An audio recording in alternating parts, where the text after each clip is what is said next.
suis Martine van der Kam, sage-femme. Donc j'avais, je pense, une douzaine d'années, j'étais très attirée par les voyages, notamment dans le sud-est asiatique. Et donc je m'étais dit, et j'étais aussi désireuse de devenir infirmière. Donc je me préparais à devenir infirmière et à voyager. Donc j'ai fait mes études d'infirmière à l'hôpital d'Ixelles pendant 3 années. J'ai commencé ma carrière à l'hôpital Saint-Pierre et j'ai travaillé pendant 2 ans en tant qu'infirmière accoucheuse à ce moment-là, temps plein.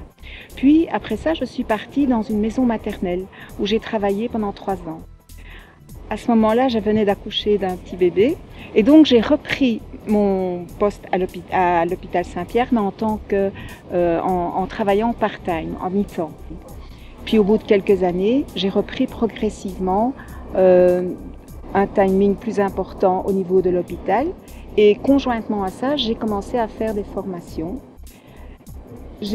On a développé avec d'autres sages-femmes une ASBL qui s'appelle la Maison de la Naissance, au sein de laquelle travaillent des sages-femmes indépendantes, tout à fait, et des sages-femmes qui travaillent en milieu hospitalier, mais qui travaillent à titre d'indépendantes complémentaires.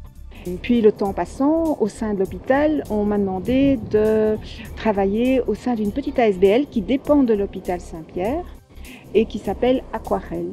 Aquarelle assure le suivi pré-postnatal de mamans qui sont en situation précaire et qui sont issues de l'immigration. Et donc avec une collègue, nous avons développé toute une activité qui est hospitalière, mais aussi qui nous permet d'aller voir les mamans chez elles, à l'extérieur de l'hôpital. Mon activité hospitalière se déroule au sein d'une unité de grossesse à haut risque.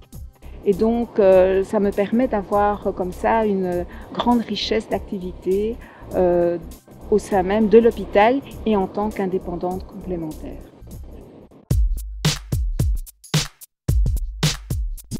Au début, on parlait d'infirmière accoucheuse et donc on travaillait d'une manière très subordonnée aux médecins au sein d'un hôpital. Puis progressivement, c'est une profession où on est devenu beaucoup plus indépendante et d'ailleurs actuellement on s'appelle sage-femme. Et on propose aux sages-femmes de faire pas mal de formations. D'ailleurs, on est obligé de se former d'une manière continue. On doit faire 75 heures de formation par période de 5 ans. Et on doit faire aussi des tas d'autres formations qui nous permettent d'évoluer dans la profession. Ça permet à la sage-femme alors de pouvoir évoluer dans des tas de domaines qui sont bien différents. Certaines veulent se diriger vers des aspects beaucoup plus techniques. Je pense par exemple à la fécondation in vitro et d'autres dans des domaines qui sont beaucoup plus alternatifs. Et donc c'est une profession qui est un peu à géométrie variable, tant dans l'orientation de la profession qu'en temps de timing. On peut travailler plein temps, 3/4 temps et mi-temps et on peut au fil de la vie, suivant les opportunités, changer un petit peu son orientation.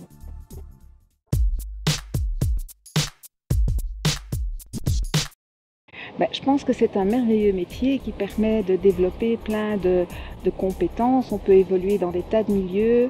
On peut avoir un métier qui est très technique, on peut avoir un métier qui fait voyager, parce que la profession de sage-femme, on peut travailler pour Médecins sans frontières, Médecins du monde, et vraiment, on voit ça, les jeunes sages-femmes voyagent beaucoup d'ailleurs.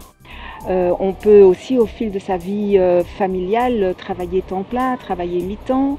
On peut constamment évoluer, faire des formations, travailler en milieu hospitalier ou travailler comme indépendante. Et donc ça permet vraiment de développer, suivant ses aspirations, plein de possibles.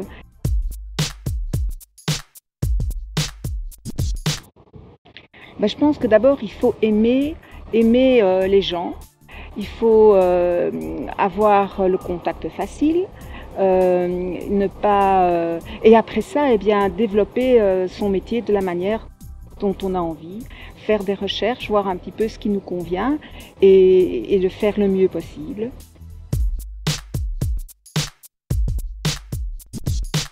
Mais je pense déjà que le job idéal, il n'est jamais idéal d'une manière définitive. Il peut être idéal pour un moment et puis suivant nos aspirations du moment, on va avoir tendance à vouloir changer, évoluer. Donc je pense que c'est ça peut-être le côté idéal de la profession, c'est que ça permet le changement, une certaine évolution. Alors c'est à la sage-femme de se positionner, de savoir ce qu'elle veut aujourd'hui et qu'est-ce qu'elle attend de son employeur et qu'est-ce qu'elle est capable de donner et de faire un certain équilibre, mettre tout dans la balance et de voir si elle est satisfaite. Si elle n'est pas satisfaite, eh bien elle doit savoir qu'elle peut rechercher d'autres possibilités, il y a d'autres horizons et elle peut trouver quelque chose qui va la satisfaire.